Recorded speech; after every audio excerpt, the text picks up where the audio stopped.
Welcome back to the Crash the Pond podcast. It's a Thursday night edition. This feels a little weird, but when was the last time we would have done a Thursday night podcast? I was gonna ask originally, have we ever done a Thursday night? I'm sure we have. And then I remembered we did post game episodes for a good 2 seasons. Yeah, for anyone who's newer to the show, when we started doing this for the first two full seasons, we did a post game show. The podcast was essentially after every single Ducks game, plus or minus, like maybe minus a couple. It was way more fun to do that when they were like okay and they were in a playoff race and made the playoffs. Yeah, so we did that for about 3/4 of the 2017-18 season, and then 2018-19, and then I think 2019-20 is when we kind of started to dial it back. Yeah, we started to back off a little bit, mainly because I can distinctly remember that I felt like the 18-19 season was kind of fun because it felt like a train wreck, and there was just a lot of emotional moments and the Randy Carlisle side of things. I don't think we quite knew yet that this was going to be the start of something much longer and heinous. So that's the big issue. Yeah, and so, so to get back to the point, we've definitely done a Thursday episode before. Yeah, by the way, people are already pointing it out in the chat, but yes, you're rocking a jacket, which I don't know, is that like a pilot jacket? Like what's the description here that we want to go with? It's corduroy with fuzzy on the inside. I've wanted a jacket like this for a long time. Are you cold? It is actually cold here. So yes. I think people are a little bit sensitive to cold in California. I've been getting in my car and it's been in the 30s. Yeah. That is cold. Today it was in the 40s and I was in a t-shirt. It was fine. Didn't die. I'm still here. I'm still fully healthy. So regardless, I've wanted a jacket like this for a while. I was out and about on the weekend, was at a surf shop, saw this exact jacket, and actually left and went back and was like, screw it, I'm getting it. It's a surf thing. Okay. It's made by Caton by Surf, which is a local. It's not local to here. It's a North Huntington Beach, Sunset Beach shop. And so for whatever reason, Jax in Dana Point had it. And yeah, so really puffy, really nice and warm. And I'm very happy with it. So how about that? Remember when I used to wear a big poofy jacket on the show? No, I do not. I did that for the COVID season because it was really cold in my apartment at the time. And I would wear a big jacket. You don't remember this? You would call it out every time I did it. No, how many episodes I don't know. We've done like probably what, 300 at least? Yeah, it's quite a few. Maybe too many, who knows. Yeah. But so what we're going to do today, just to give everyone a bit of an outline here, is we're going to discuss sort of our takeaways because we are at the All-Star break. There's no Ducks hockey until next week. The Ducks haven't played and they haven't played this week at all. God. And so it just gives us some time to reflect. We're going to do some big picture takeaways of what we've seen thus far, zooming out and looking ahead. But before we get to that, I'm kind of glad we're doing this now because I think that this has finally abated and the smoke has died down. Yeah. But we do need to just briefly, you know what, I'm going to do the PDO cast move here and put on a 10-minute timer. Okay. We're going to discuss the Trevor Zegras incident, we'll just call it. Yep. Actually, you know what? Let's not call it the Trevor Zegras incident. Let's call it the Trevor-Stecher incident. There we go. And whatever you want to call it. Zegras v. Stecher is what we'll call it. And so I'm starting the timer now. I really don't want to spend a ton of time on this. Nope. But so I'll give everyone just the facts because I think the facts are a very important starting point. In the Ducks' last game against the Arizona Coyotes, there was a scuffle, don't remember which period, but essentially Trevor Zegras cross-checks Barrett Hayton, who's on the ground, and it upsets the other team, the Coyotes. There's a scuffle, and you can see Zegras going back and forth with different Coyotes players, and then you can see that he's jawing at Stecher, and all of a sudden, Stecher becomes much more angry than he was. Like, he just kind of flips a switch and just starts screaming at Zegras. He's trying to fight over the ref to get to him. Zegras gets a 10-minute misconduct penalty. We don't actually know for what. There are, I think, 8 or 9 or 10 possibilities that you can get for a 10-minute misconduct in a game, but they don't tell you which one, which is kind of frustrating. And then from there, after that, nothing really happened. I mean, Troy Stecher was still upset. He was still screaming at Zegras, even in the penalty box. But there was no other incident the rest of the game, a game that went to overtime. And then after the game, or maybe even during the game, people started speculating, mainly on Twitter, what could have made Troy Stecher so upset. And the first, I guess, gut instinct or guess that people had was that, oh, he must have said something deeply personal. And what do people know about Troy Stecher that could be deeply personal if they don't actually know him? Oh, he had a very unfortunate passing in his family, a couple years ago in 2020. And so Zegras must have said something about that. And so all of a sudden this started picking up steam, an avalanche started forming, and Craig Morgan, the reporter for the Arizona Coyotes, had to go out of his way to clarify and report and ask the team and ask sources that if indeed Zegras said anything about Troy Stecher's father and his family. It turned out to be no. And then later on, the day after that, we got more confirmation. Andy Strickland, I believe it was, said again that this was not what was said. So Yep. that's pretty much it. Like, that's what happened. But in the interim, though, before those reports came out, people were convinced that that's what he said because of a lip reading, essentially. That if you look at the clip where they're going at it between each other, if you read Zegras' lips, you might interpret it as saying something about Stecher's dad. And we don't even need to repeat that because, honestly, it doesn't bear repeating what people thought it was. But the point is, people were convinced that Zegras had said something based on a lip read, and also just, this is my opinion here, but based on just kind of confirmation bias. What do we know about Troy Stecher? What could Zegras have possibly said? I also think there was a little bit of bias baked into that. I think what I realized out of all this is that there's a lot of people out there that I think have an inherent bias against Trevor Zegras because whether it's being the flippy pup kid, whether the fact that he is a confident guy, yeah, like all these different things. I think there's a lot of people out there that essentially have a very big bias against Trevor Zegras. I saw it in my mentions. Some people saying that he has an attitude issue, that he is stuck up or whatever. And it's just like these things that I didn't actually know. Like, I got the Detroit, like, people saying that, like, oh, he's just a flippy pup kid. Like, if you don't actually watch him and watch his game, sure, whatever, that you might have that opinion. But it was interesting to see how many people kind of had this view of him as kind of being a scumbag in some ways on the ice. And yeah, I'm just like, what? As someone who watches the Ducks, like, sure, he gets into it. You think back to when he scored the goal against the Bruins, kind of screamed at Trent Frederick afterwards because Frederick elbowed him in the face and Marchand kind of comes at him afterwards. And so Zegras does play a little bit of an emotional game, but it's just... Well, he's definitely a heel, I would say. He definitely gets under people's skin. I think that he plays into that. And I mean, Dallas Eakins even spoke to this. Like, it gets them off their game. Yeah. And that's part of his on-ice persona, but that doesn't mean that he's actually saying anything in that universe. Exactly. And so it's just, I mean, you can even, what's funny is people kind of look at the quotes from the Coyote side of things, which are just simply from the Craig Morgan thing of that something inappropriate was said. Yeah. And Troy Stecher very well might think that. It's his prerogative. He's allowed to feel that way, think that way, and everything like that. But I think it's important to at least highlight the Duck side of it because at the end of the day, we have no idea what was said on the ice. We have no idea what happened. And so I think just having both sides of it is important. And at the end of the day, we kind of just don't know. But Zegras' quote was, I'm about this with receiving a 10-minute misconduct. He's like, I'm not sure. It was pretty standard trash talk. If he wants to act like that, it's totally fine. Said Dallas Eakins, have at it. This is a game. If you can throw the other team off kilter, throw them off. I said it to Ducks assistant coach Newell Brown on the bench. Zegras is right in their head. They're all messed up, and they're going to be even madder when he scores the winner. And so I think that is kind of interesting to hear Dallas Eakins because I feel like if something really did truly cross the line, there were plenty of other Ducks there that probably would have said something to Dallas Eakins. And this is me kind of making assumptions. Fully admit that.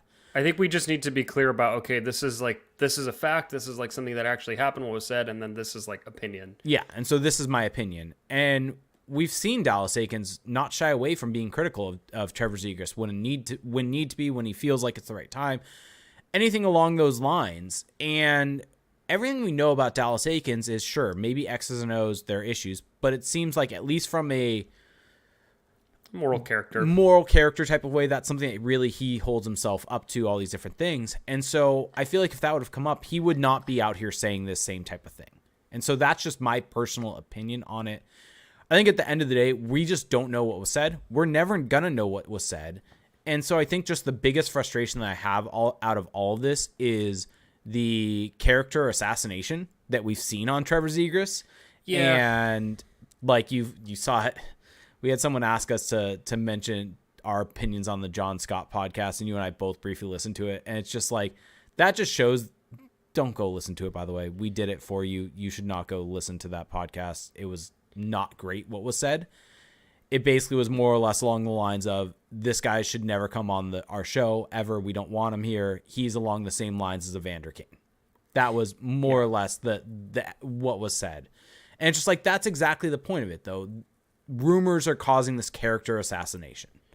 Well, I think that's the people kind of sneered at when I said that in a tweet, but like, that matters. Like, if this becomes people's impression of, well, people's, that's a very loose term, a substantial percentage of the population's view of Trevor Zegras, like that's problematic, because again, like we've been saying, it's all hearsay, it's all just speculation, and it's basically provably false.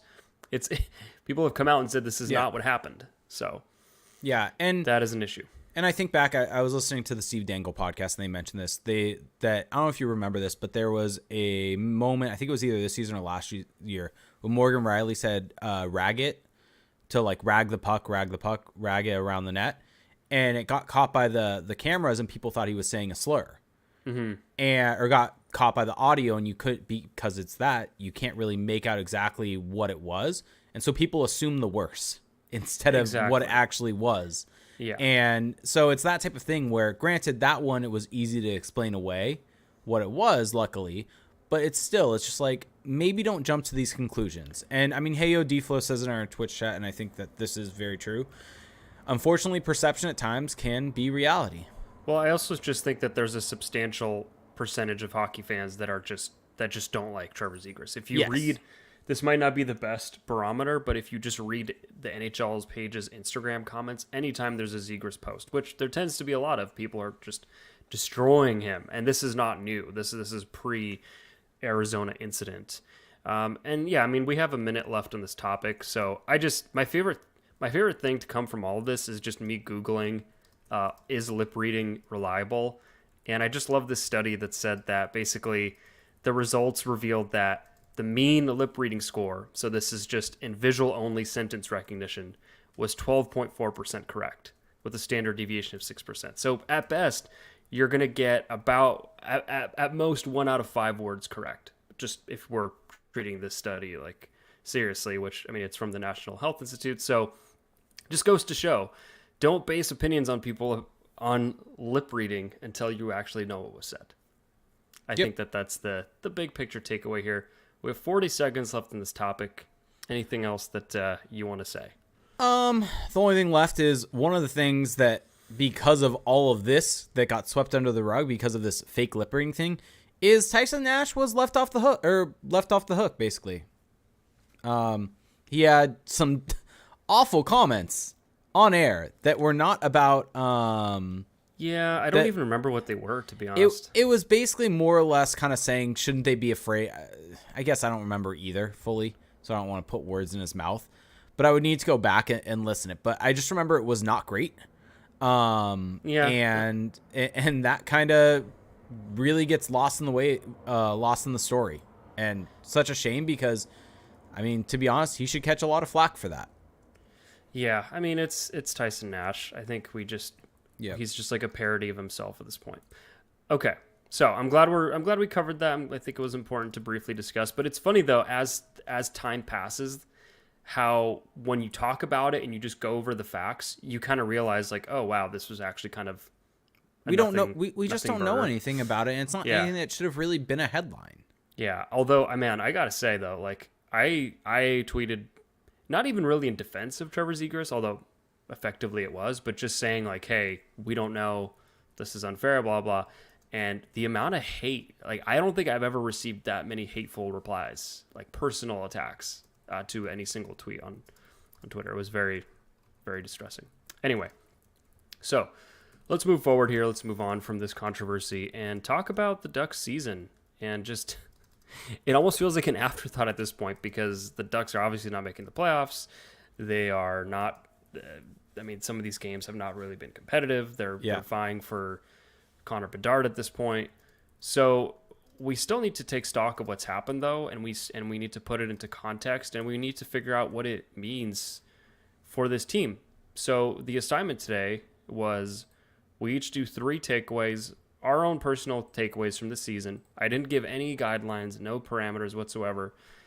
We didn't tell each other our takeaways before this, and we'll just go over them one by one here and figure out what to do with this season and what our thoughts should be moving forward. Yeah. So I'm curious to hear this. Why don't you give people your first takeaway here?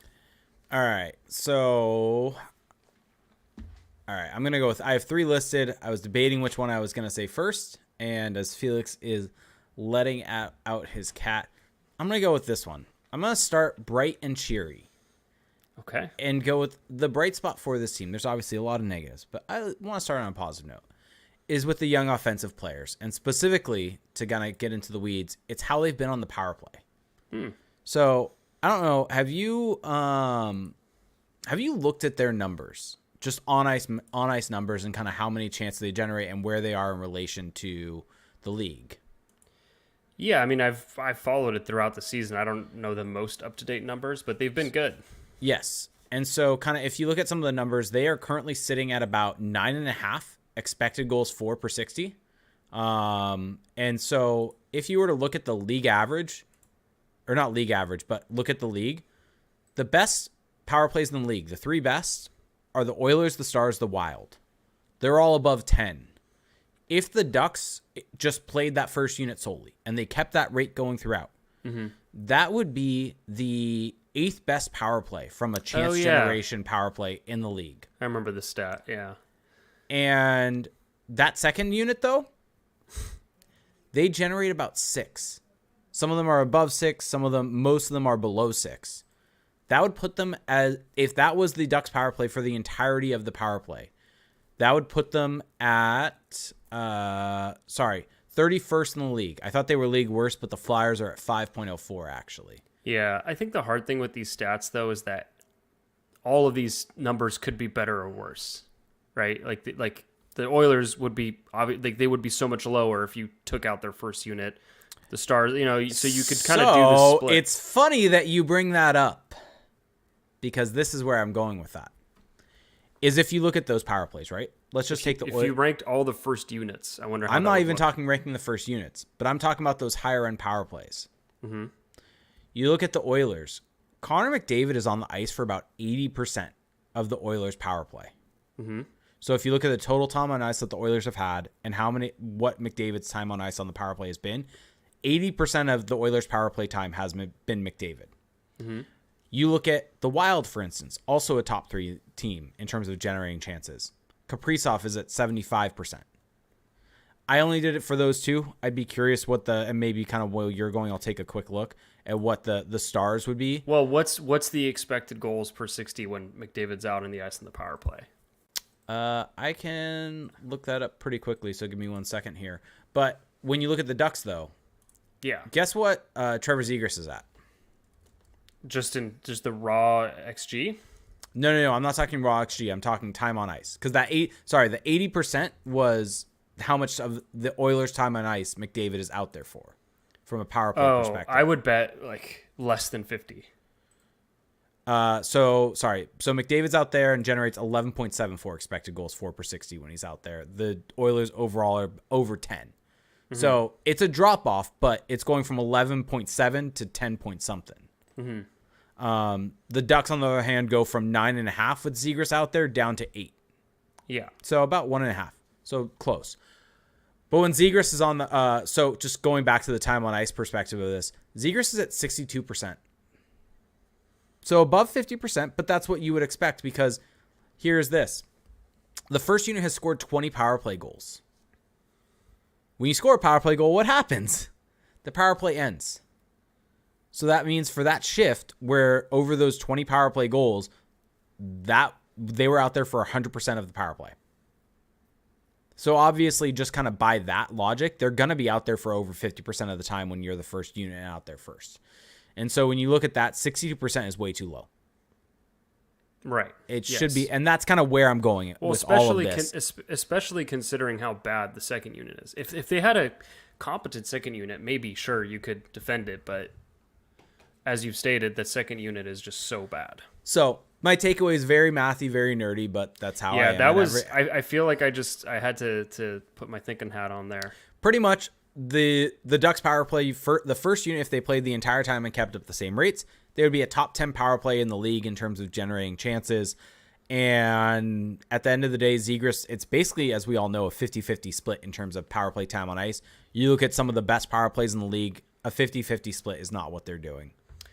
No. And it's just troubling that they're not getting, I just feel like it's so obvious how bad the second unit is that it should be compulsory to give the first unit even more time. But yep.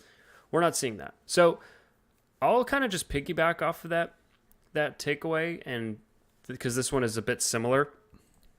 But my big overarching takeaway here is that the Ducks are fine down the middle long term. With Trevor Zegras, he's shown, I think he's taken a true step forward this year. It's not a huge step, but I think he's shown big progress this year in some key areas. I think he's gotten better defensively, he's gotten better offensively, and now he's getting the production to match. The production is the only thing really that hasn't taken that big leap forward, but I think as this power play unit continues to get time, because they basically didn't come together until December, that's just going to continue. So he's been very good. And Mason McTavish, who just turned 20 years old, I think he's shown enough to where I'm very confident that he's going to be a top 6 center. I don't know how good he's going to be, but he has all the makings of a very good first or second line center. And you could debate whether, how high his ceiling is, but I think his floor is clearly a top 6 center. Like, I don't see a scenario where Mason McTavish ends up being a third line center, for example. Do you? No, I don't. I think he's a top. I think the only way he would be a quote unquote third line center is if the Ducks have 3 top line centers. Yeah, if you draft a Bedard or Fantilli or Carlson, exactly, or what have you. So, and then outside of that, I think everything else is up in the air down the middle. I think that so many different things could happen. I mean, maybe Nathan Gaucher becomes something. Maybe Isaac Lundestrom continues his strong play as of late. Maybe Ryan Strome sticks at center, even though he hasn't been playing center consistently as of late. But I think having Zegras and McTavish locked down, and presumably you're going to get a center, maybe not, in this draft. I mean, depending where the Ducks pick, although they should be picking pretty high. I just think that is a position where they are completely set for the foreseeable future. Oh, so this is not about either of our takeaways, but it's something that I kind of want to ask you about anyways. Mm-hmm. What has your thoughts been about Isaac Lundestrom since he's returned? Because we're talking about center, we're talking about center depth, and kind of looking at the long-term projection of this team. Mm-hmm. What has your thoughts been on Isaac Lundestrom since he's come back? I think he's played well, and I think that he's a lot of what we see with Lundestrom, I think, is still very much dependent on who he's playing with. And he's had some time with Comtois, and Comtois is a guy who can read off of playmaking center. I still think that there's some issues in Lundstrom's game, but for what he just is right now at age 23, I think he's an NHL player. Like, I don't think, I'm not down on him to the point of saying he's never going to be a true, top, guy that's in the lineup every night. But I don't know exactly how high his ceiling is, but I think that he's just kind of settling in to where he's going to be. And maybe there's a little bit more than we thought, but I need to see more before kind of getting too excited. Yeah, I think that coming back from the injury, he's looked better than he did at the start of the year for sure. I think he did just kind of looked off. His game didn't look there. I think what he did do well last year, he did not necessarily do well this year. I think what he's done well since returning is he's transitioned the puck back, gone back to that. We've talked about that at length, that one of the things that he does so well is that he transitions the puck from the defensive zone to the offensive zone. And I think we've seen that from time to time. The main issue is there's still times this happens, but the puck dies on a stick in the offensive zone. But I think he's shown more of a willingness to create offense or dish the puck once he gets in the offensive zone. And I think that if he can kind of pick that up, he's long term, he's basically a fourth line center for this team. Like, if you look at the long-term projection, that's probably where he's going to slot in. He's 23 years old, going to be 24 next year, so it's kind of going to be one of those things when the Ducks enter their contending window. Where does he fit in this lineup? I think he's the fourth-line center. Yeah, and I think it's noteworthy that, you know, the Ducks haven't been good defensively when he's been on the ice, but they also haven't been any worse. Like, his impact has just kind of been neutral in that end. So there's some good signs there, and I think that he's gonna get another contract, and he's just gonna be kind of an affordable depth piece for this team. I don't really see any issues. And I mean, next year he's making still $1.8 million. So even if he does take this big step forward, he's at least going to be at a discount for that season. So all right. Want my second takeaway? Let's hear it. All right. This is kind of a broad, overarching one, but I think it's important to take our lumps. And the Ducks have been at 5-on-5, and just in general, they've been significantly worse than we expected. Mm-hmm. And I think part of that may fall on our expectations were a bit too high. I think putting them in the 90-point range were probably too high. I think specifically, especially for this defense, I think we were reading the best case scenario for this defense, and I think we weren't necessarily giving too much credit or credence to the idea that you are turning over your defense. And I granted, Jamie, it was half of the defense were getting flipped. 3 new guys, or no, I guess only 2. It's also just hard to make an almost 20-point jump from one season to the next. True. But I think Drysdale getting hurt maybe hurts from that perspective. But there's a whole lot of things. But I think they've been so bad, though, that I don't think that I think kind of getting back to it, I think maybe there were certain things we should have seen coming. But, I mean, you look at any of the projections, maybe we should have been lower. But I think everyone's been off. And I think... Well, that's the funny thing is I remember in the beginning of the season when some of the projections came out and had the Ducks a little like lower than we thought, you were very adamant about, that's wrong. Or you pushed back on that heavily. Did I? So no, you did. I have receipts for this. I remember having to kind of talk you down or try to talk you down, and you were just having none of it. I said they were well within the standard deviation. No. I said that these models Don't you skirt this. These models are showing them in the 83, 84 point range. You can't matrix your way out of this. I'm sorry. With a standard deviation of like 7 or 8 points. That puts them... But... So getting back to the whole point of this, I think a large part of this season and the expectations essentially not being met with this team fall on the coaching staff, because there's been a whole lot of misusage. We talked about it with the power play at times. We've talked about with defensive zone structure. We've talked about at length. How many episodes of the show have we talked about different line combinations? And so I think the biggest takeaway from this season, and it is that Dallas Eakins just has done a very poor job.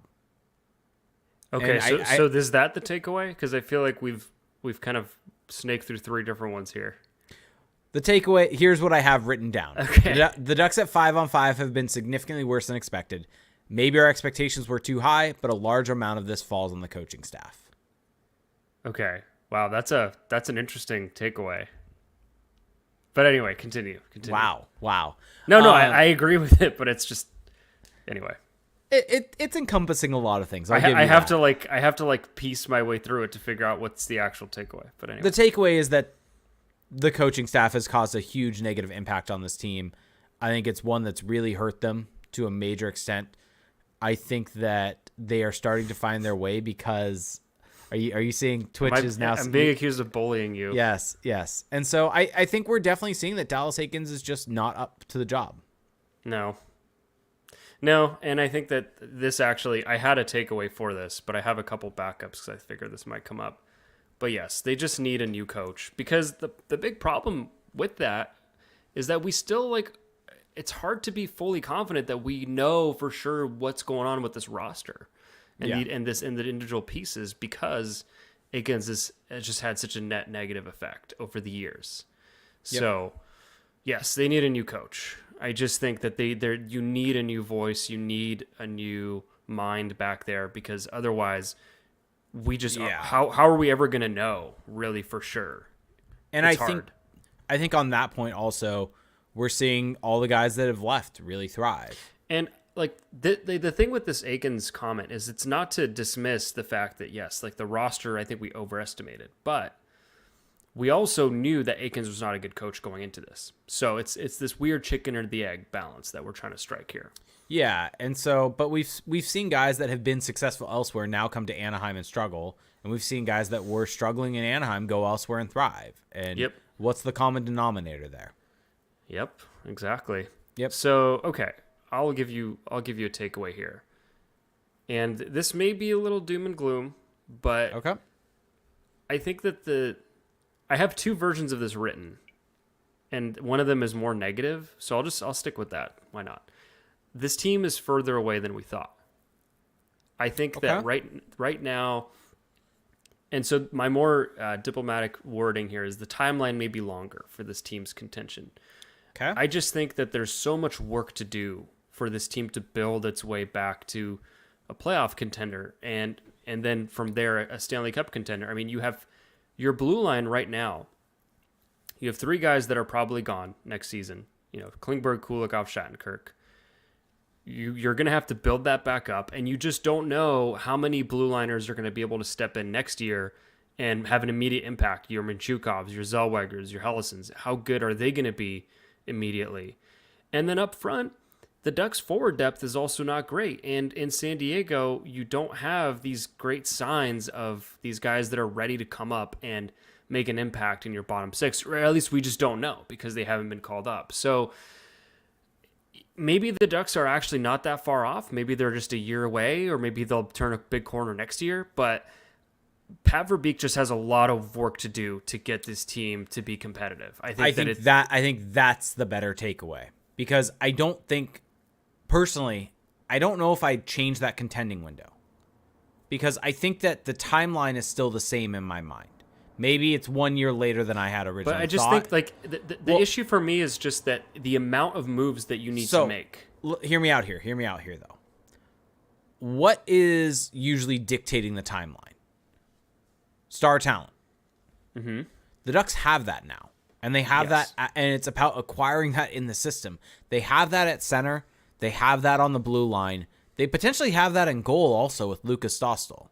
Well, they have John Gibson locked up for another 4 years. So. Yes, and so I don't think that the timeline's really any longer than we thought, because the timeline would be significantly longer if none of that was there. And those guys were all in the NHL right now, and they weren't producing.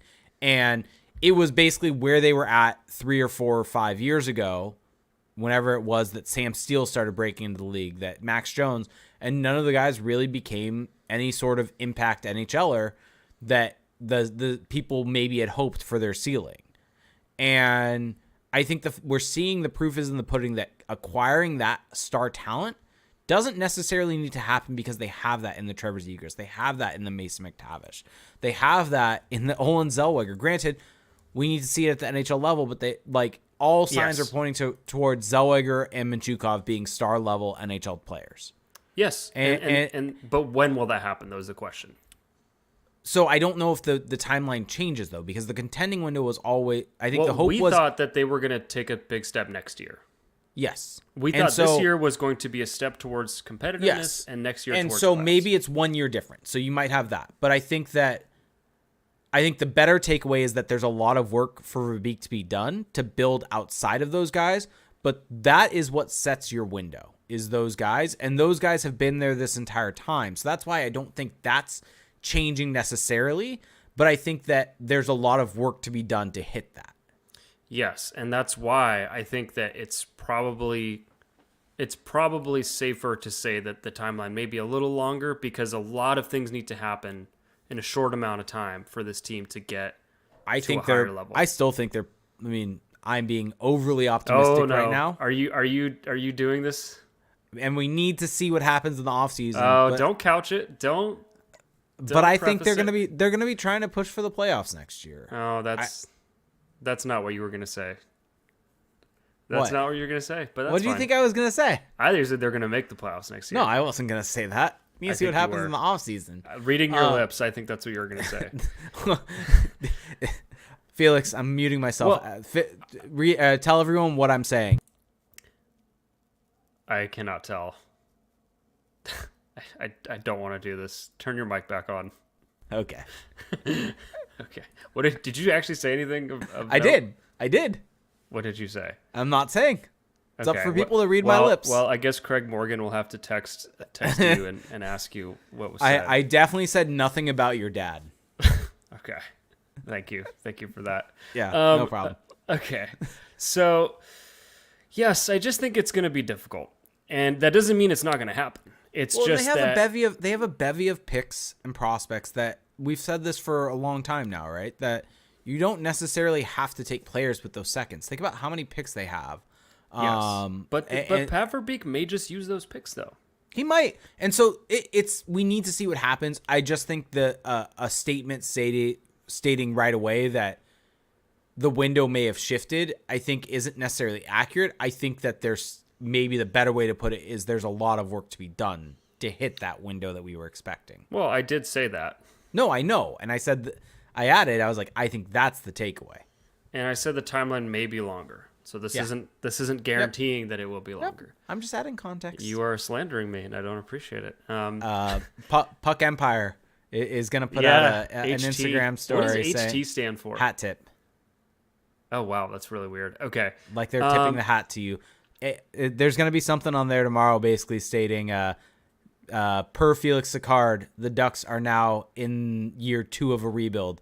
3 years until contention. Yeah, that was really funny. Because anyway, I'm not gonna give away trade secrets here. But you don't want to you don't want to pull back the curtain. If you want the curtain pulled back, join our Patreon, get in our Discord, because that is actually where the curtain was pulled back for this. Okay, let's hear your third takeaway. The offseason acquisitions at this point in time have not worked. Like it's just a straight up thing. Ryan Strome on the wing. Okay, that's worked for a couple of games. We'll see where it goes from here. But in Frank Vetrano had a hat trick recently. In the global sense, the moves that Pat Verbeek made in the offseason have not worked. Mm-hmm. And I think that I'm not necessarily changing my opinion of Pat Verbeek. I think that there's still a lot at play. Still a lot of things moving throughout all this. And we can also look at the fact that he was supposedly very far in on Nino Niederreiter and Evan Rodriguez. Yes. And so I think that there was a lot more at play there. But the moves they made in the offseason to supposedly improve the team just simply have not worked. They have not improved the team. they have not. And so I think that is notable, and I think that it's just something to keep an eye on. Yeah, if anything, they've made the team worse. Yeah, and I mean, Nicholas Rage brings up a good point. Don't know how fair it is to evaluate these moves until we see them under a new coach. And that's a fair point, but it still is. These are guys that Pat Verbeek went out of his way, Strome and Vetrano, to sign on the first day of free agency, and they've been 2 of the worst guys on the team this year. Yeah, I think so. This, I guess, it's hard for me to duck and dodge your takeaways where we overlap, but my backup takeaway was just that I think the jury is arguably still out on Verbeek. Yeah, I think that if you look at the kind of global picture here of what he's done, I think the moves none of them have worked out in the short term. You know, John Klingberg's still going to get traded. They're still going to get something for him. So that's still a win. That deal I'm still very much a fan of. But I think that the Ryan Strome contract is looking just like a terrible decision. Yeah, I think that we need to see what happens with a new coach. But still, though, I mean, a 5-year deal for a guy that's entering the decline, who arguably can't really drive a line on his own, right? This is kind of something that we would probably maybe should have been a bit more critical of, I think. Yeah, no, definitely. I'm not disagreeing with that at all. But and Vetrano is just kind of a nothing to me because it's a short-term deal. It's low money. But I think that there's other kind of things we need to look at with Verbeek. I think that the really kind of fine-toothed moves right on the fringes have not worked out. I mean, the choice to bring Nathan Beaulieu onto this team and then actually make him a part of this team after training camp it's just kind of a galaxy brain type move.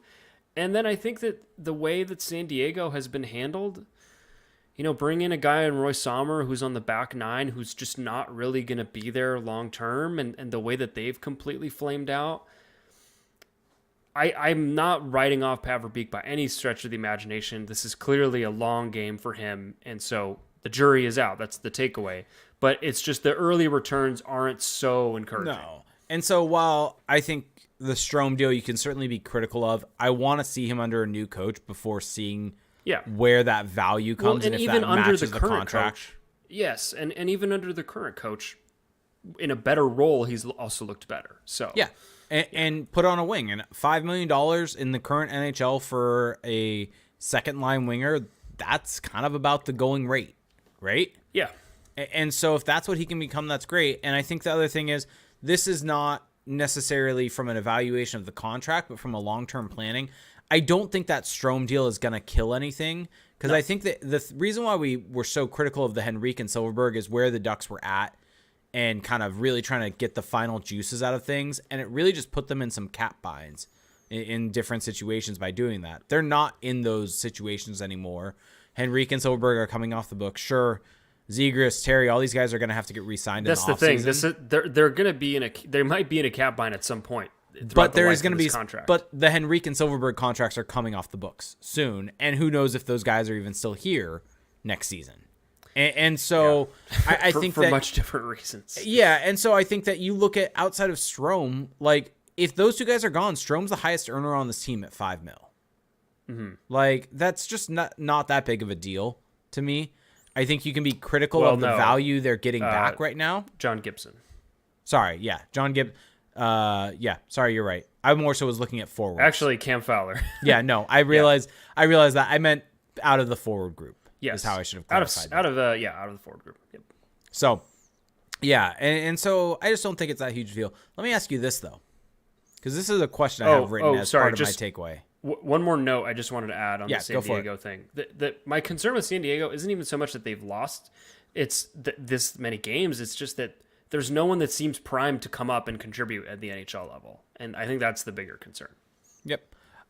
Do you think that if the Ducks had gotten Nino Niederreiter, are we talking about a different story for this team?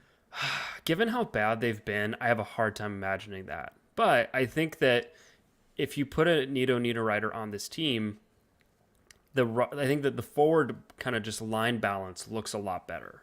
I think that the pieces kind of are put in their more natural order, but I don't think that it makes a substantial difference, though. Agreed.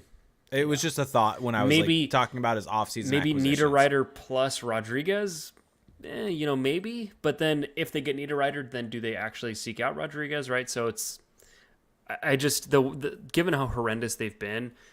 How about this? Healthy Drysdale plus Niederreiter plus Rodriguez. Is this team in the playoffs? No clue. No. Probably not, because the defensive zone coverage is probably still an absolute mess. Exactly. And that's the big problem. All right. Before we get into questions, wanted to bring this up. Mark Stone was announced as being done for the year. Yes. Do you think that there's a potential fit there for Adam Henrique? Well, and what would the Vegas Golden Knights have to give up to make that work? Because yes, I took a look at this. Mm-hmm. The Golden Knights, if the Ducks retained, because there's not going to be double retention in this. It's very difficult to get another team to do retention for a deal that goes in next year. If the Ducks were to trade Henrique, it's going to just have to be the Ducks retaining and eating some of that salary for next year. The Vegas Golden Knights are going to have money coming off the books, with Aiden Hill's contract being up at the end of this year, and Laurent Brossoit, who's currently in the minors and has a $1.2 million cap hit from the Barrie penalty. That frees up over $3 million for them. Sure, they have to sign another goalie, but Logan Thompson's their starter, and he signed on his ELC for the next 3 years. And so if you bring in a Adam Henrique at a half retained at, what is it, like 2.8, 2.9, that fits right there. Yeah. Like, you're almost making that up. If you replace Phil Kessel with a guy on an ELC next year, things like that. Like, I think that there's a way that they can make it work. The question is, what would the return have to be? And that's a great question, because the Golden Knights don't have a lot to offer. And you also have to factor in, not only are you trading the player, but if you're retaining this year and next. And so we've seen what just purely taking on a salary dump is, how much that gets you. I think Marlowe at like $6 or $7 million got a first round pick. And so I think that's typically 5 to 7 mil. If you just take on that for a year is about a first round pick. So who would be that contract though coming back? But no. But so where I'm getting at with this is that I think that when you look at this trade and just simply say it's the Ducks sending Henrique and retaining half, and they're retaining half, they're getting both the player and the salary retention. Yeah. So I think with that, I think you could honestly make a good assessment that you should get a first round pick for Adam Henrique with that. Yeah. I think and Vegas has a first. They have their first. I think that's probably the best you can do if that's the deal. If there's just no other pieces, because they're not going to give up their better prospects, for a deal like this. But I wonder if, you don't think so? You're saying a first round pick instead of, let's say, two lower picks, because to me that, like you were saying, there's two assets. There's Henrique, and then there's the fact that they're retaining money, and so both of those things are each individually worth something. Yeah, but that just adds up to a first round pick. Yep, I think that would all add up to a first round pick. Is that a disappointing return for Adam Henrique? That's what I'm trying to figure out. Is that something worth trading Adam Henrique for? That's the thing to me, is that Adam Henrique is still playing very well for his age, and he's on a reasonable contract, especially given the fact that the Ducks can retain. I feel like a first round pick is just kind of low for what he is. To me, if you want to dance with the Golden Knights, just try to get a prospect as well. I just don't know who that would be, because they don't have the most intriguing prospect pool. I mean, Brendan Brisson. Yeah, if you could somehow pry him, but doubtful you would get that. He's probably their best. I mean, Zach Dean, they just drafted maybe, but I don't really see what the kind of interest would be for the Duck side of things. Yeah, and I know a lot of people are saying, like Firebites is saying a first round pick would be a perfect return for this loaded draft. I feel like I've heard lately that the top end of this draft obviously is super, super high end. There's a lot of really good guys, but it's not as if the back end of it is actually that deep. It's no different than a normal draft. I think this draft has been oversold in a way. I think it's oversold because the top 5 are insane. Yeah, it's more like the top 15 just seems like a really strong, deep group. The top 4 to 5, let's call it the top 4, are really, really good. But that's it. And so that only really matters for, the pick that you actually own. Yeah. So I don't think that really matters for the Vegas pick. I do think that getting a first round pick would be a good return though for Adam Henrique. Considering his contract, yes. And age and everything along those lines. So, and I've seen some people, I think Nicholas Rage brought up, maybe a third team gets involved for a bigger return to return twice. So that wouldn't get the Ducks actually a bigger return. That would just get that extra team that would some get them return. Something. Yeah. And it would have to be actually a pretty decent return because of the retention into next year. You can't just retain for this season and then next year you don't. If you're retaining, then you're retaining for the entirety of that contract. Yeah, it feels almost like a bit of a lackluster return, but you have to be a little pragmatic here and think, well, Adam Henrique's been great up to this point, but can you really count on that again for next year? Would he get you a first round pick as a rental? Exactly. So I think that's why people have such a hard time, and when I say people, I mean like NHL GMs, think back to Bomber, have such a hard time trading the year before you're in your final year, because it just feels like a risky play almost. But I think it's riskier to wait it out, because you're probably, that asset's going to depreciate. Yep. So, yeah, I think Adam Henrique, with a year and a half left on his contract at $2.9 million, would be a fantastic get for any team that they would easily value. Also, this is going to anger some Ducks fans, but Adam Henrique would be fun on the Golden Knights. That's such a perfect fit for him.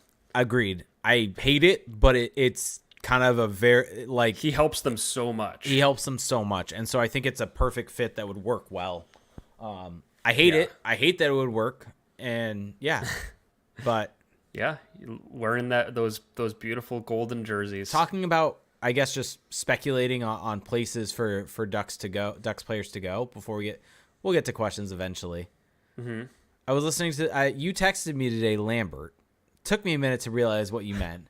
Then it was and I never replied to you asking me to clarify. No, And it's because Ryan Lambert was on the PDO cast. And so I was listening to that. And as I was driving home, I realized why.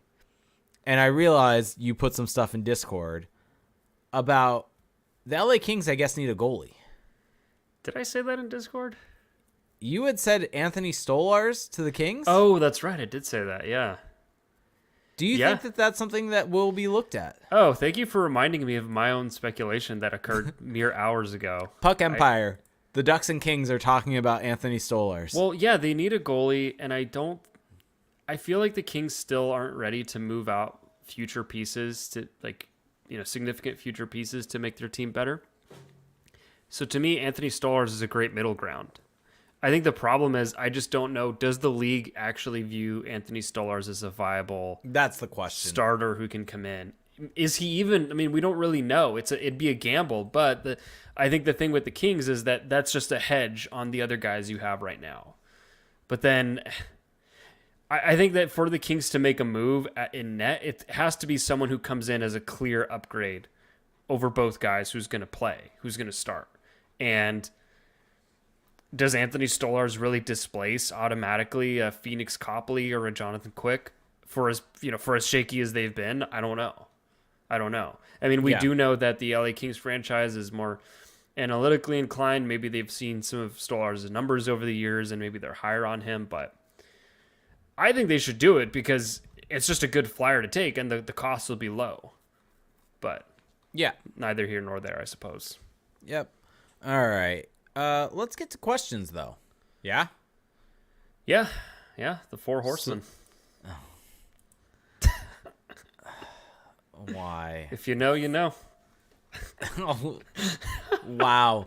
Luke Cachias gave us this question on the 31st, saying, question for the pod, assuming the Ducks do in fact win the lottery, could you see whoever is coach next season run a few positionless lines and just let a line of Zegras, McTavish, and Bedard play? Oh, man. I think that maybe in a late game situation where you need to tie the game or you need to come back or a late power play or something like that, I could see that being the first power play unit. Because Zegras and McTavish you're already 2/3 of the way there, and I think why wouldn't you add Connor Bedard into that mix? So, yeah, it's actually on the power play, it's very plausible, and that kind of makes me excited to think about what a power play with Connor Bedard, Mason McTavish, and Trevor Zegras would look like. But at 5-on-5, I think it would be more of a situational thing for sure. Yeah. And then we had this come from Hockey Rush before the last pod, and I forgot about it, so my bad. So here's his question that still works and applies. The Ducks have been bad for years, not to mention the goals. It seems when players leave the Ducks, they are instantly better. Do you think it's the system they play that is the problem or coaching? The system they play with the Ducks? Yeah. I think that, it's so hard to say. I think it's a bit of both, where the Ducks are not a good situation for a lot of players. They're just a bad team. They don't run good systems. The coaching is inefficient, ineffective, but also they're going to just situations that are objectively much, much better. So, like, Hampus Lindholm, you can't ask for a better landing spot for him than the Boston Bruins. So, and maybe you could argue that, the Bruins are so much better because of adding Hampus Lindholm, but it's just a bit of both. Yep. Boring answer. All right, now we're going to go to our Discord for our Patreon members. Shocking 911 said, who will have a better career, Troy Terry or Rickard Rakell? Huh. That's an interesting question. I remember seeing that, and I told myself I would research it, and I, full disclosure, have not. But, Rickard Rakell's had a fine career. He has 2 30-plus goal seasons. He's been a consistent offensive producer. But I think that Troy Terry will have a better career. I think that Troy Terry's on a very good path here. Very good upward momentum. So, yeah, I think Rakell's already 29, and he had those 2 seasons, right? But ever since then, it's been a little shaky. Now he's on a bit of an upswing. But yeah, he definitely was snake bit at for his age 25 to 27 season. But he's definitely someone that really benefited from playing with Ryan Getzlaf, which led to his 30-plus goal seasons. And that was kind of the edge of Ryan Getzlaf's prime right there when he put up those numbers. And so I think the difference there is, while Rickard Rakell was a good player, and I think someone that could really thrive with better players around him, I don't think he was really this great play driver, right? No. And I think Troy Terry is that. So I think when all is said and done, Troy Terry's going to have a better career as a result of that. Wow. Ricky hater. And then he followed up to the last question. Do you think the Ducks can lock up Terry for 7 or 8 years at $5 million? No. Same as Rickard Rakell makes right now. At $5 million? I mean, it would have to be more than that. Yeah, I think because you're buying prime years, different kind of situation. I mean, personally, I would not want to. I want to see Terry for his own security get 7 to 8 years. If I was Pat Verbeek, I would not be giving out 7 to 8 years. He's got kids to feed now. He does. Kid to Child feed. on the way. Child on the way. Yeah. Well, I think that the thing though is if Terry gets into that neighborhood though, I don't think the AAV is astronomically higher than that though. I think it's probably in the 6 million, 6 or 7 million. Yeah, I would say 6-ish. I think Zegras is going to be in the 7s. Yes. I don't think you see Terry get into the 7s. No. So, Heyo Deflo said, who is the first Duck to be traded before this year's deadline? So, I don't know, but my guess would be that it'll be John Klingberg because I think there's just probably the most interest. On Puck Empire tomorrow, John Klingberg will be traded this week for Sicard. Hey, I have now put out a tweet saying, unless I'm saying that this is sourced information, assume it's my opinion. So I have plausible deniability all day, every day now. Who's the first Duck to be traded before this year's deadline? I'm going to go with Kevin Shattenkirk. Well, the Ducks are trying to extend him, supposedly. This is not my opinion. This is something I've read, but the statement is based on something I've read. You know what popped into my head with Kevin Shattenkirk? I wonder if the Lightning would be looking at bringing him back. Homecoming? That feels like a very Tampa Bay Lightning move. I think I heard someone saying they need help on the blue line. I feel like... Does Kevin Shattenkirk help them, though? But I think that's like a franchise that really like values what someone's done for them and would kind of run it back with those guys. Well, also, to the thing we were just discussing about players doing better once they leave Anaheim, I mean, this is probably a prime scenario for that. And it's dancing with someone they know. Yeah, and I mean, he can still add to their power play. He Yeah. can still, although I don't know if they need help there, but anyway. But Ducks Juggernaut said, between Zellweger and Mintyukov, who gets more playing time with the Ducks next season, and what do you think their rookie season performances will look like? I think Zellweger, right? Yeah, I would agree Because with that. he's older, so I mean, he's closer. barely. Well, he Like is. a month.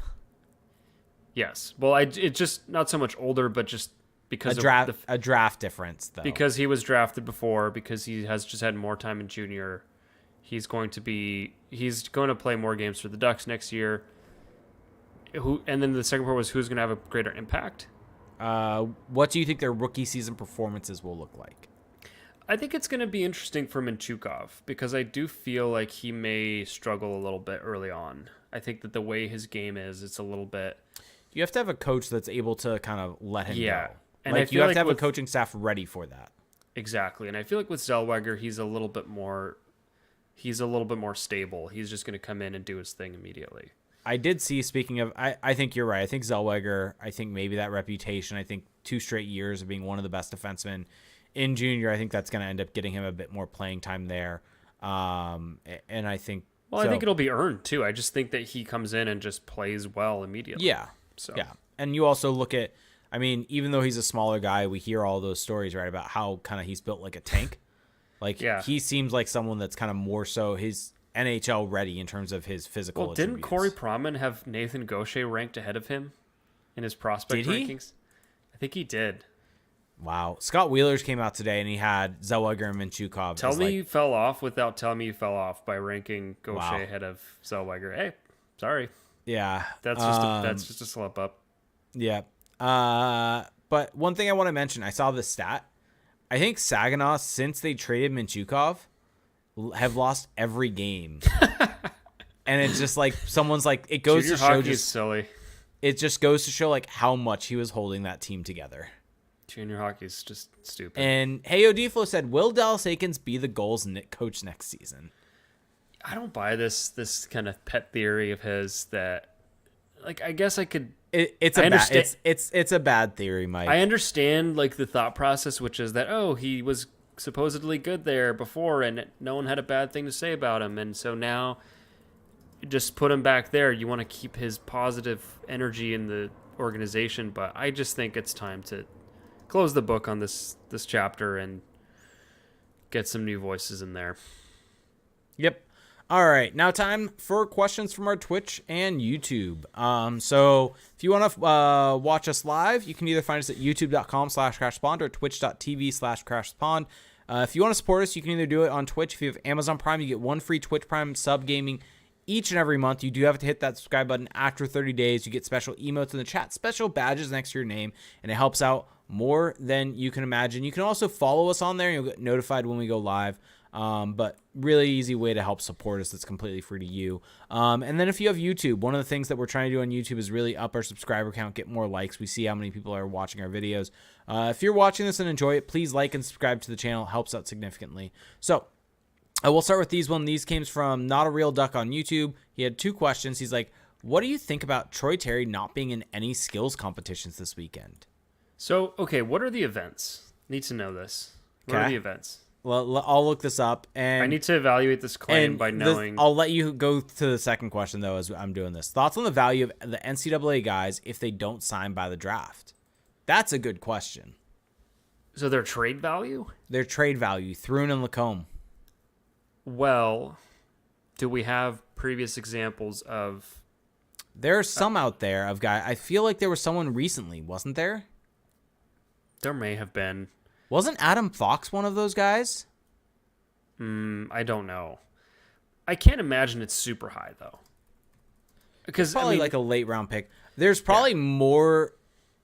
There's probably a higher value to trading them after the deadline. Because the thing is, I don't think it's a draft. It's a draft situation. I think it is we will know after they come out of college. Yeah. If they sign or not. Well, and yeah, because I think that trading them after the draft would lower their value because free agency starts, the week after the draft? Or it did last year. So yeah, I think that you would want to trade them sooner. Also, the free agency for them actually is in August. It's like August 15th. Well, and even, become free agents. Even regardless, let's say you trade them as early as you can.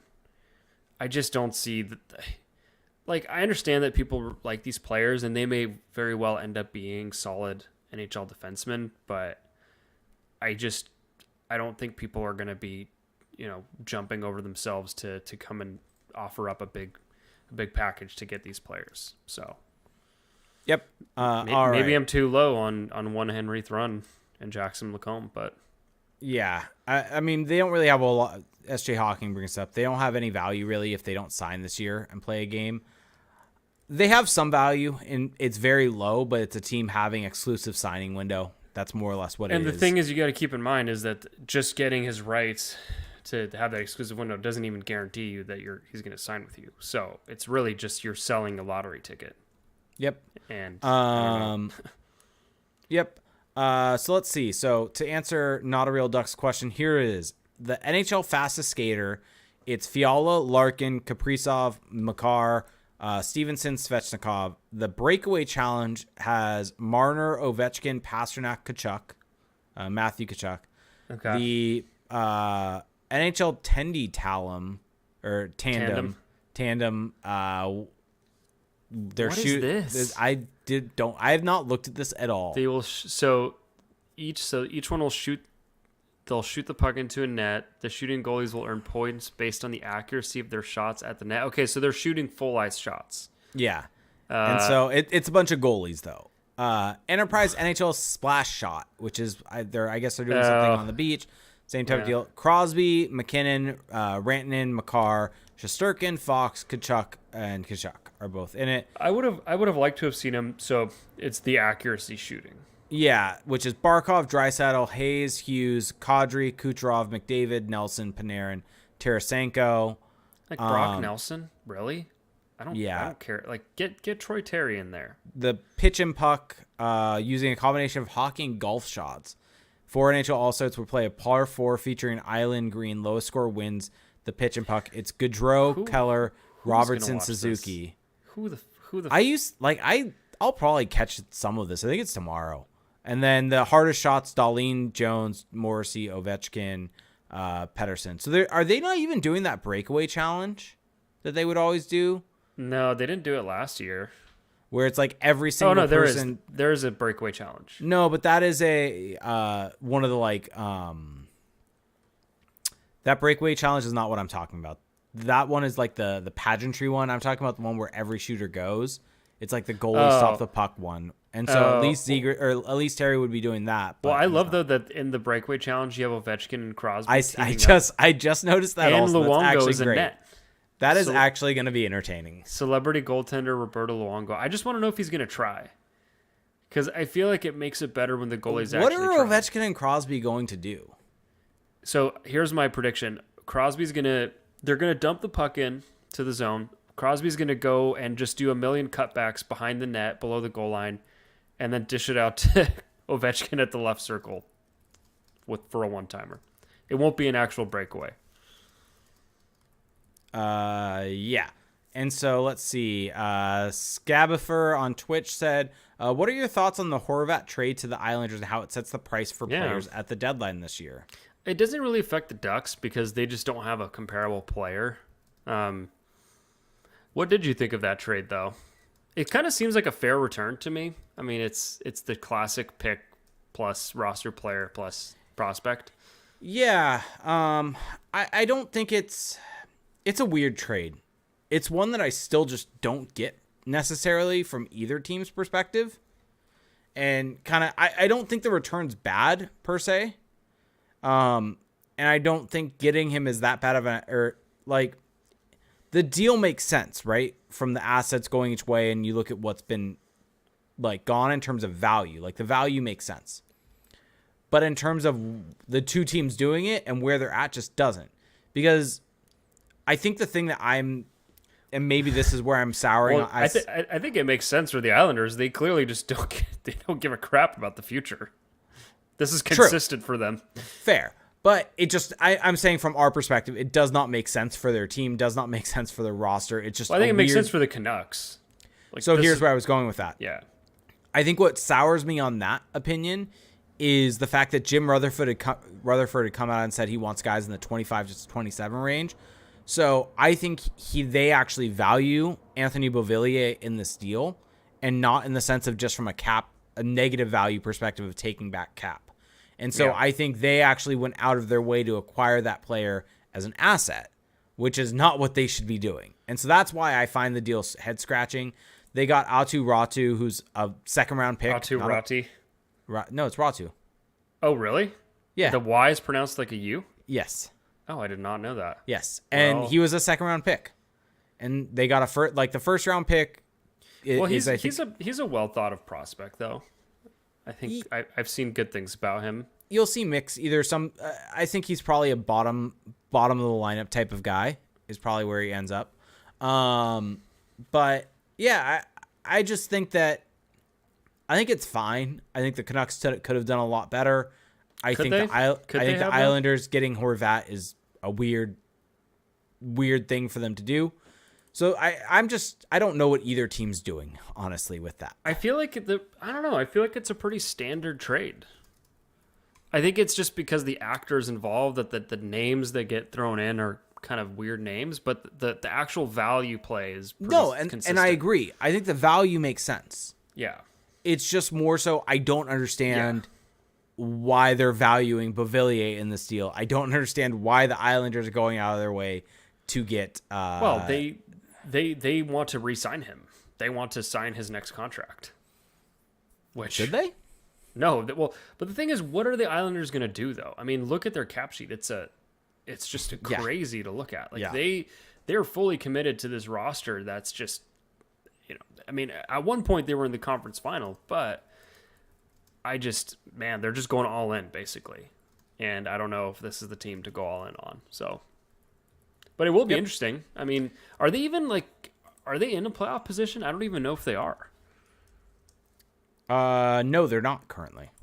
Well, I guess if you're assuming that you can get Horvat locked up, then that matters less. But still, yeah, they are sixth in the Metro. So, yeah. Firebite said, "Do we take Matvei Michkov at 3 or 4? And who is your dark horse to get traded?" So that's that is a great question on the Matvei Michkov thing, because I don't know. I think that if you draft Michkov, I suppose it's still possible that if you draft any of these guys, like any other player at number 3, that it's still going to take time to see them in the NHL. But Michkov is just uniquely difficult to project because we already know he's not going to be here until his contract in the KHL doesn't end until the 2025-2026 season, which means you're not getting him until the 2026-27 season unless somehow he gets out of that deal. And then of course we have the whole political situation, which we don't really know how that'll look like in a few years. So it's just, man, it's such a risk, but he's insanely talented, and I'm sure the Minnesota Wild aren't, sad that they had to wait for Kirill Kaprizov. So I don't know. I'm really torn on that one. I don't know what I would do. I don't either. So we'll go with that. By the way, last one left on YouTube is saying Zellweger's at 2, by the way. I think on Promin's list. Gaucher's at 3. Huh. I think that's Wheeler. Yeah, that's Wheeler's list with Zellweger at 2 and Gaucher at 3. Yeah, I'm very confident I saw this from Promin. Yeah, so. I think that they're both on the Athletic. Well, we're just diving into these awful opinions right now. What? Is what's going to happen. What? Lewis X209 asks. I like how you're still reading his full screen name. Why not? Why are pickles bad? I will say this. I don't agree with the general proposition that pickles are bad, but I do think that there's a lot of bad pickles out there. Like cheap pickles are just... That's fair. They're kind of like, the ones that are like almost like this weird shade of green. It's like this artificial green. I think it still has to kind of look like an actual cucumber. So, I'm sorry. We forgot to, before we get back to pickle talk, Firebite said, "Who's the dark horse pick to be traded?" That should just be the title of this pod. Just we talk. We didn't answer that. Who's the dark horse pick to be traded from this Ducks team? I mean, yeah, is it Adam Henrique? I don't think that's a dark horse though. But he's just like a non-obvious player to trade because of his contract. Here's my dark horse. Jakob Silverberg.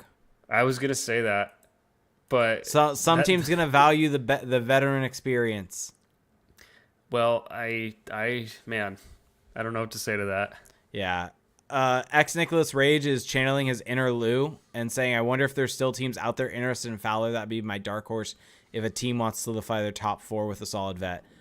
I don't think that Cam Fowler is going to be moved. He has a 4-team list. Like, moving him is nearly impossible because he almost has a full no movement clause. He has a 4-team yes list. Like, I just, for me personally with Cam Fowler, it's one of those where I'm not going to believe he's traded until it's essentially confirmed that he's like completely being shopped to the 4 different teams, or that we know what teams those are, type of deal. I think Terry actually is a dark horse though to be moved. Terry? Wow, you're going to have to explain that. I mean, I've explained it. It depends. I mean, if you are correct and I'm wrong about the contending window and it being further out than we expected, I think you look at Terry. Okay.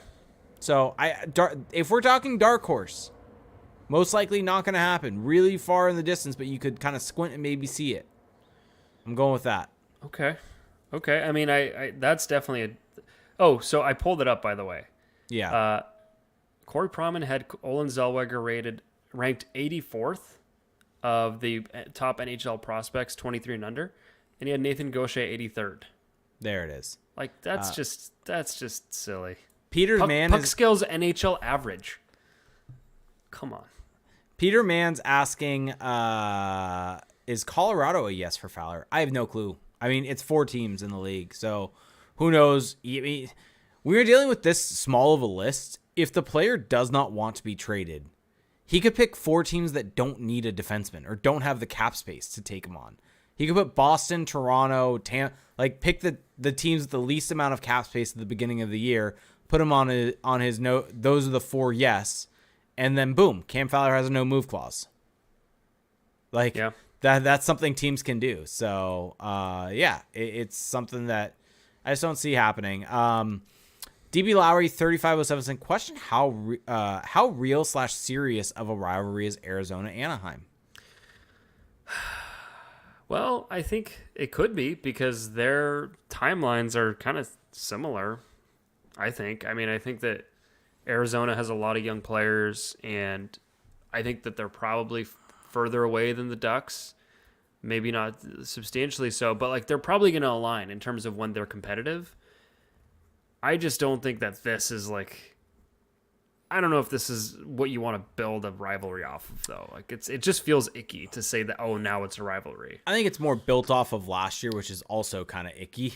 Yes, exactly. But so, that's kind of where it comes from. You look back on the Detroit Avalanche rivalries in the past, right, and how those got started. But it does feel like there is a bit of a it does feel like when the Ducks play the Coyotes that there's a little something extra there. It is a shame that they're no longer in the Pacific Division.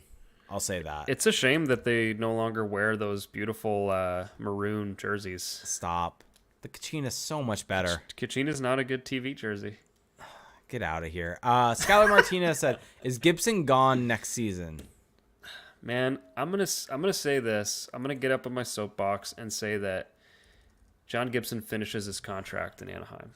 It's starting to look like that. And you know All what? right. Good for him. Yeah. 36 will hang.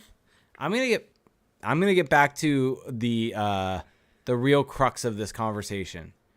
Pickles are great, and Lou is absolutely insane and off his kilter. Fried pickles are great too. Just like pickle and just pickles in general. Going on, pickled onions also fantastic. Oh, DB Lowry with a great take in our chat here. That 36 will hang next to 35 in the rafters of Honda Center. Of Arrowhead Pond. Do we have to have this conversation again? Will they rebrand? When does Honda? When are the rights for Honda up for the Honda Center? Is that publicly available? I don't know. I mean, the name change happened. It would have been the 06-07 season. How long do naming rights go? Can you go back and look up Honda? There's probably a way to look up how long the like agreement's for. So they signed a 10-year extension in 2020. So damn. 2030. Damn. Yeah, they signed Honda and AAM Anaheim Arena Management agreed to 10-year naming rights extension. Because Arrowhead's back in the arena. That was right before COVID. That was February 25th, 2020. Wow. I mean, good on the Ducks for cashing, or good on the Samuelis still for cashing in before everything dropped out. Although, I mean, I wonder if that could potentially change what happens here. But anyway, yeah. So probably not until 2030. Lewis is saying Puck Empire Honda Center's name is changing. I'm sorry, but I guess this is just true for all arenas, but just having some corporate name for the arena is just boring. I think if it ties in, it's like I love the Arrowhead Pond. Like that worked. Well, the only thing that makes sense about it is the word pond. No, Arrowhead works also. There's Lake Arrowhead. Lake Arrowhead. Wow, that is a reach. Did you just pull a muscle trying to come up with that? Wait, how is that a reach? How is that a Arrowhead? reach? What is I would love for you to explain to me the connection between Lake Arrowhead and the Ducks franchise, outside of the fact that they're in the same remote geographic region. That's like saying, oh, if the Sharks were it's like a pond. Like yeah, but you're saying the Arrowhead part. Arrowhead. What is the connection to the Ducks? It's because it's a local place. It's the Arrowhead Pond. Is it? But what's the connection to the actual Ducks though? None. That's like saying, oh, if the Sharks arena was the Tahoe Pond, then it would be like they're not even anywhere near Lake Tahoe. But Arrowhead's also a brand. Yes, and it's a water bottle. Like, congrats, water. Like, yeah, if Tahoe was a water bottle company and they bought the naming rights and they called it you're not drawing the connection with the Ducks franchise though. I'm just saying that I'm fine with something like that where you're incorporating the name of the sponsor into something that makes sense and it all ties together with some good synergy. The Arrowhead Pond of Anaheim works, and also Arrowhead is a water company. The ice is water. Like all this ties in. There's a whole lot of things that works together. I agree. That makes sense. I agree with that. I agree with that analysis. Not the one that Lake Arrowhead. It's all part of it. Lake Arrowhead's part of it, and so you like it's all mixed into that. Arrowhead was going to name whatever arena they've got Arrowhead Pond. Would they have? I think so.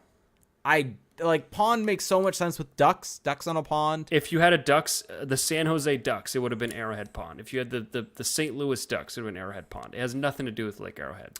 Michael B saying, what do you guys think of the Ducks goal horn? Feel like it's time for a new one. Same with the goal song. I kind of like it. Yeah, I'm fine with it. I'm good with Brohim. I like it. Don't fix it if it ain't broken. I like Brohim. Don't fix it if it ain't Brohim.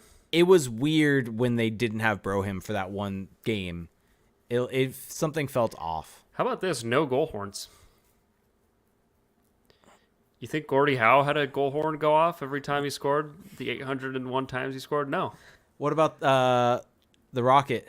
You think Did he have goal horns? You think Howie Morenz? Yeah, Rocket Richard. You think they had goal horns? No. Lou's saying we're sidestepping the elephant in the room. Pickles 100% leaves its residue. It's a freaking snail, and the residue ruins everything it touches. Can I just say this? And this may disgust Lou right here. Drinking pickle brine's good. I've actually never. Oh, I think I have done that. It's especially like it's a great picklebacks. thing. Like if you're like, and also if you're like really tired or need some electrolytes, something like that. Some pickle juice after a hard workout. It's great. Yeah. Pickles are great. DB Lowry said, "What about? But guys, what about a cannon?" Yeah, I can only imagine being inside a building and having a cannon go off. How ear shattering that must be. It would be horrifying. Yeah, I don't know about that. Yeah, Very strange thing. Do you think it's weird that the Ducks don't have a jersey sponsor? I've been thinking about that. I don't know why. They probably just couldn't. There must have been some kind of deadline for securing a deal for that. Should we reach out and ask how much it would cost to get Crash the Pond and try to fundraise it? What would it be like to have the Crash the Pond logo? Yeah. Well, I guess Kickstarter. We'll get a Kickstarter to pay the Ducks. Yeah, I don't know how much that would cost. We should reach out. They should just do it as a charitable thing. Give us exposure. You have nothing else on your jersey in that spot. Just put a Crash the Pond logo. Yeah, it is interesting. I don't fully understand it. Maybe there just wasn't demand. Maybe that's it. Yeah. Well, who's their helmet sponsor? It's not even an actual company, right? Isn't it Pacific Premier Bank? No, was it's that last year? OC Navigator or something. That's right. Last year's Pacific Premier. It's not even a corporate sponsor, I don't think. Yeah. So maybe they're just taking this like charitable route. I don't know. I mean, they should allow the Crash the Pond logo on the helmet. I mean, that would be a big upgrade. I could send it to them for free. With all due respect to OC Navigator. They don't have to. What is OC Navigator? Now I have to know. Yeah. Is that like the bus? No clue. But yeah, they should just it's a allow mental health thing. Oh, well, now I sound like a jackass. It's a health. See, like I actually respect that. I respect the fact that they did that and not just sell out completely. Like the Canadians have RBC Bank on their jersey, and Lou saying late arrivals on the helmets, CTP on the sweater. I actually think so. Here's my bold take. I think the Crash the Pond logo would work better on a helmet, and the late arrivals logo would work better on a jersey. Well, how many NHL teams don't have sponsors on their jerseys? I'm thinking about the late arrivals on the jersey in the same way Milk's written on the Maple Leafs jersey. Just kind of written out because they've got that script font. It works well, whereas ours is kind of more the circular crest that works on a helmet better. Yeah, that's true. Yeah. Well, assuming that the Ducks had, I'm sure that they could have gotten a corporate sponsor. Assuming that they could have and didn't and chose to promote OC Navigator, I think that's cool. Yep. So all right. Before we wrap this thing up, because we're almost at an hour and a half now. Yeah. Any other things you want to get off your chest? No, I mean it's. I'm excited that we kind of get this little bit of a reboot here, and we're almost exactly a month away from the trade deadline. It's March 3rd, and that's always kind of a bit of a pick me up in the season. So excited for that. Yep. I did feel a little bit of Stockholm syndrome to this week that I missed the Ducks playing. Did you? Did they play this week? No, they did not. I'm saying I'm saying the fact that I'm missing them playing. Oh, I don't feel like that at all. Oh, okay. Well, but I've also been missing. I've been missing a lot of games. So yeah. Lou's asking if anyone made a bad take this week on the food channel. I mean, we already discussed your awful take. Oh yeah, I do want to pull that up. What was there? There were more bad takes. Did I miss something? I've been throwing in a lot of takes in there, but let's see. Yeah. Let The Ducks are on a 3-game winning streak, and we haven't mentioned that. Yeah. Well, it's a bit far removed. Yeah. Also, I feel like it just was a good opportunity to use something. Fries dipped in mayo is greater than fries dipped in ketchup. Oh yeah, that was my take. Wait, Monica. I just heard your wife in the background. Monica, do you want to come here and state your opinion? Just come here. Come here. You can talk on the microphone. What? She said content. no, she's shy. She said fries dipped in ranch is the best way to go. I mean, that sounds better than anything. Like, just ketchup is bad. Can we all agree with that? I feel like we all agree with that. No, ketchup's great. Ketchup sucks. You also are anti-sauce. Well, I think mayo is much better than Mayo's a sauce also, FYI. It's a condiment. Let's not get it twisted. What's ranch? What's ketchup then? It's a condiment. Is it a sauce? Well, I'm sure we can find a definition somewhere. Mayo is fine. I would never dip fries in mayo straight. It would have to be like a garlic aioli or something. You know, like this that. is like a very common thing in Europe, right? Yeah, it sounds gross though. People do this. You love England. You're an Anglophile, and you wouldn't copy them in this scenario? No, I would not. Why? It's it's gross. Why would I just have straight mayo? This is my algorithm, by the way. Great mayo is better than great mustard, What? and cheap mayo is better than cheap mustard. I've been told that my wife does straight mayo with her French fries from Chick-fil-A. Boom. There we go. That doesn't mean it's a good idea. Well, it means that you're going to have to face pushback. I just got a frowny face at me. And Would you like to give a bad opinion? I don't think that's how you entice people to come on the show. Hey, want to come give a bad opinion? Oh man, I'm trying to find something questionable here. How is this? Oh, let's see. CJ just chimed in. CJ, wow. Now this is a hot take. I don't necessarily agree with. Wait, is he in But I Discord think right it's now? incredibly overrated.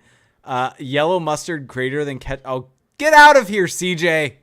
Mustard is better than ketchup. No. The problem with mustard is that like the like shitty like just kind of neon yellow mustard is just it's barely mustard as is, and that's the problem. If you get the real deal, the real McCoy, you're gonna be fine there. No, ketchup's great. Ketchup mixed with stuff is great. Ketchup is a fantastic thing. It's just not. I'm sorry, but it's just not. Also, I guess Sprite is getting rebranded. No, Sierra Mist is getting rebranded. Oh, Sierra Mist. Sorry. Well, no one even. No, I'm sorry, but no one will I can't remember remember the Sierra Mist. I kind of forgot that Sierra Mist was a thing. No one will remember them. And now it's Starry.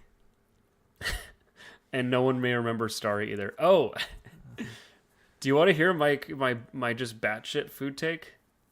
Okay.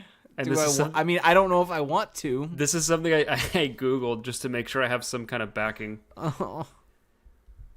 Are we sleeping on raw chicken? Does raw chicken get a bad rap? Oh. Apparently, this is a thing in Japan. They have chicken sashimi. That sound. Not only does that sound like a disease, like not disease, but like getting sick waiting to happen, but it also sounds like just disgusting. Would you try it? If it No. was, like, if you were at a reputable No. omakase sushi place in Japan. No, I would not. But would you eat raw beef? Like Wagyu? Probably probably I not. have. It's delicious. So, I mean, raw stuff is just not my jam. So you don't like sushi then? No. I'll do stuff with like sushi with like crab or things like that, but I won't do raw. I mean, for the record, I'm not actually advocating for raw chicken, and I'm certainly not advocating for people to go and try raw chicken, but I just Googled out of curiosity if raw chicken is a thing anywhere in the world, and apparently it is. So it's not. Yeah, everyone's like you're pro tapeworm. wow, that is just why are we so unkind to the chicken species? Chickens are noble animals and they deserve our respect. So What? that's all So I've got to say. they deserve to be eaten raw? Well, just calling them bacteria ridden and this and that. We don't do that to fish. We don't do that to beef or to cows. So I mean, it's because they have bacteria. It's been proven they have salmonella. well, no, it's just that's a commentary on big chicken, on the food industry. That's not a commentary on chickens themselves. Puck Empire. Felix Sicard states it's okay to eat raw chicken. Felix Sicard says, "Go eat raw chicken." No, Big I'm not big saying bacteria or big chickens after you. that. No, this is I am not I'm not advocating for that, and I don't think I would actually try it either. Okay. There's just something I can't. One time I bought a beef liver, and I just couldn't. I just looking at it, it like made my stomach turn. So Yeah. All right. Should we get out of here? Would you eat a cooked cricket? No. There's this whole sect on the internet that believes one day we're gonna have to like eat bugs because of big food systematically taking meat away from us. Big food. Yeah, like basically, if you look at like the introduction of Impossible Burgers and whatchamacallem, Beyond Burgers, that this is like a sign that they're taking meat away from us. Yeah. Congratulations. Okay, you just got a little dumber.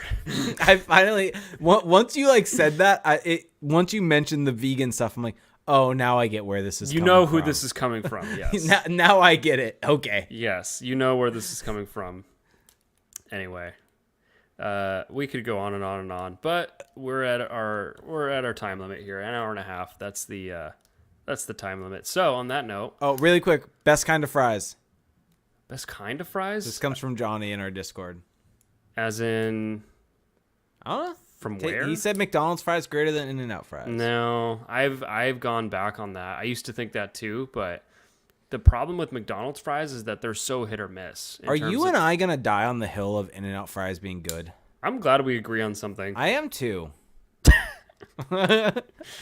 I think In-N-Out fries are great, and They're very underrated. I discovered today too that In-N-Out has chopped raw onions. Did not know that. I saw on TikTok the other week someone like loaded up their Yes. burger with all the onion types. This is how I found out. It was like they did raw chopped, raw whole, regular chopped, regular whole, grilled chopped, grilled whole, and it was just like so much. It was an onion burger. It was so much onion. Oh, that sounds so They good all right and now. it also needs to get back their old chilies. Oh, what's the deal with that? I guess from what I saw, I think their suppliers like out, and so now they just have like it's pepperoncinis more or less, and so Oh, yeah, man. so they're There's- not as good. Is the egg shortage still going on in I don't SoCal? know.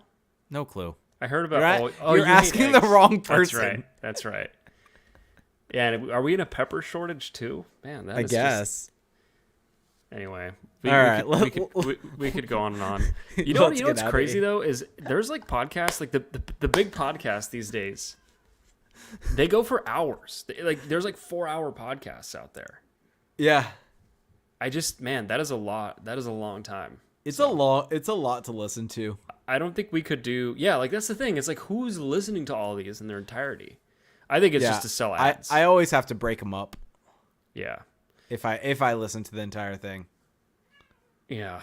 Apparently, we're in a natural gas shortage, according to the chat. So Yes, we are. I know that for a fact because my natural gas bill went up significantly. It doubled. Well, I don't think that one's going away because that's a finite resource. Yeah. So. Or wait, are we? DB Lowry's like, we could do at least an hour of random Canadian cities also. Come on. That's true. That's true. We should bring that back that bit. I need to get it set up. Wow. Apparently, someone's bill went from 184 to 400. Mine was wild. lower than that, but in the same ranges. That is wild. Yep. Well, mine was. that's why went you up go into go the solar. 300. Go Went into solar. the 300s. Go solar. Solar doesn't impact natural gas. I'm just talking out of my ass. I am well outside of my wheelhouse here. Oh. You got to get a Tesla generator. I mean, You know, there's like a whole like conspiracy online, right?